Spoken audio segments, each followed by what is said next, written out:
Hey geeks, I'm Trey Guillotine, and today I'm speculating on some of the connections from the original Mass Effect trilogy that could appear in Mass Effect Andromeda. Let's geek out.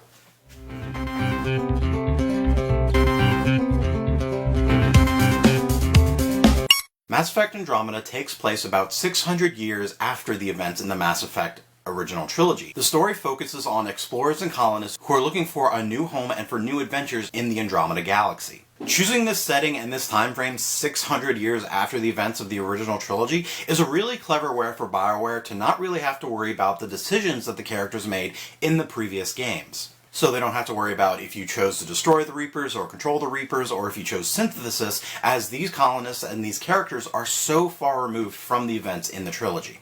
But I find it hard to believe that there won't be some story elements that are pulled from the original trilogy and added into Andromeda, specifically with interference from Cerberus. Very early in the game, you meet one of your squad mates, Cora Harper, who, as you'll discover in the very beginning of the game, is a very, very powerful biotic.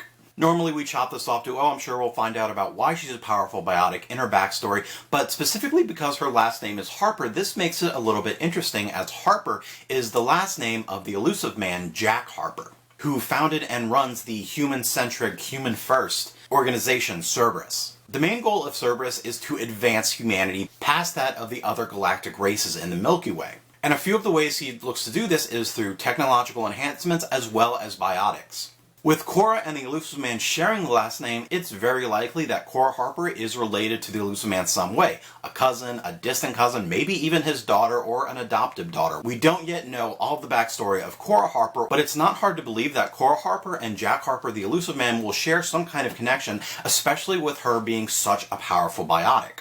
Could Cora Harper be a plant in the Andromeda Initiative by the Elusive Man and by Cerberus? It's very possible. Now, it's also possible that the fact that Cora's last name is Harper is just a coincidence, but given Mass Effect and BioWare's focus on story and characters, I find this hard to believe for them to give a character that you meet right from the beginning such a last name. It'd be like giving a random character the last name of Shepard. Oh, sorry, no relation, I just happen to have my last name being Shepard, and Shepard is the savior of humanity back in the Milky Way. Not really a believable coincidence. But even if Cora Harper isn't a plant in the Andromeda Initiative, I find it unlikely that Cerberus wouldn't have some kind of intervention in this initiative in some way. One of the leaders of the initiative and the pathfinder for the human species, and father of the main character, the Ryder twins, is Alec Ryder, who is an explorer who was there at the very beginning of exploration into the Milky Way galaxy, one of the first humans to go through the Mass Effect relay, and to discover the greater galactic community. Being such an important human to the exploration and furtherment of humanity, it's difficult to believe that the Elusive Man and Alec Ryder wouldn't have some sort of connection. Perhaps they knew each other, perhaps they even worked together, or perhaps they're sworn enemies. We don't really know the entire character or the backstory yet of Alec Ryder in regards to Mass Effect Andromeda. But it seems likely that they traveled with it in the same circles. Maybe even Alec Ryder took Cora Harper under his wing as a favor to the Elusive Man.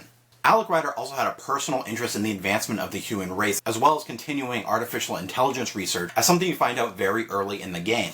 So again, this would be another connection that the Elusive Man and Alec Ryder could share. But Cora Harper isn't the only way that Cerberus could be involved with the Andromeda Initiative. She may be a key figure in this kind of speculation if this is indeed what happens in the game. But given that the Andromeda Initiative was being created during the first two Mass Effect games and launches their expedition to the Andromeda Galaxy in between Mass Effect 2 and 3, this is during the same time that Cerberus was at the height of its power, before the events of Mass Effect 3 when they became Reaper indoctrinated and went to their downfall. While Cerberus was focused on combating the Reapers and essentially controlling the Reapers and being indoctrinated by them and joining them to wipe out the rest of existence, Cerberus is also broken up into a lot of different cells and groups with a lot of different purposes. So while much of the Elusive Man's resources might be focused on the Reapers, it's possible that there were some Cerberus cells who were involved in the Andromeda Initiative that could help the Andromeda Initiative. I think it's likely that whether knowingly or unknowingly, the Andromeda Initiative, Alex Ryder, and Gian Garson, the founder of the Andromeda Initiative, took help and resources from Cerberus. If the Andromeda Initiative took tech or even people from Cerberus to help build and go forward with the Andromeda Initiative, it's very possible that there are indoctrinated Cerberus agents in the Andromeda Initiative in cryosleep, and there could even be Reaper technology involved in the creation of the ARCs, in the creation of the Nexus, in the Andromeda Initiative's technology. Since the game doesn't come out until Tuesday and we've only been given a very small window of exploration in the very beginning of the game in the trial that's offered, these are speculations and questions who haven't even been touched yet. But it could be a really interesting plot point if there is Reaper indoctrination and technology involved in the Andromeda Initiative, if that's something that you have to combat.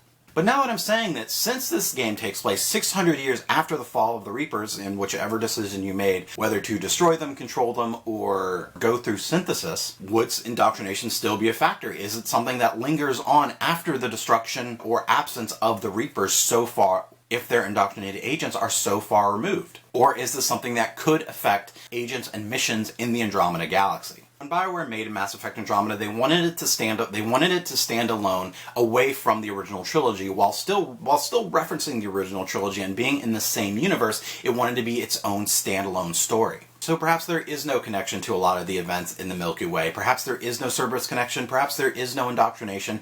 And maybe Cora Harper just happened to be named Harper. But I think it would be a nice benefit and boon to players of the original trilogy to see story elements like Cerberus or like indoctrination briefly touched on in certain missions and certain events in Mass Effect Andromeda. Even if these events are shown as memories, flashbacks, or just exposition of people who came from the Milky Way. Because as the game takes 600 years past the events of the Mass Effect trilogy, the colonists and explorers who are on the Andromeda Initiative, for them, feels only days ago, as they were in cryosleep for the 600-year journey. So even if there isn't a bigger connection or questline, there could still be a lot of exposition and talking about some of the events and Cerberus and the Alliance and the Council and everything that you remember and love from the original trilogy in Mass Effect Andromeda. Do you think there will be any bigger connections to the original trilogy in Mass Effect Andromeda? Let me know in the comments or any of the social media. Follow me on all the internets and share the video so others can join in the conversation.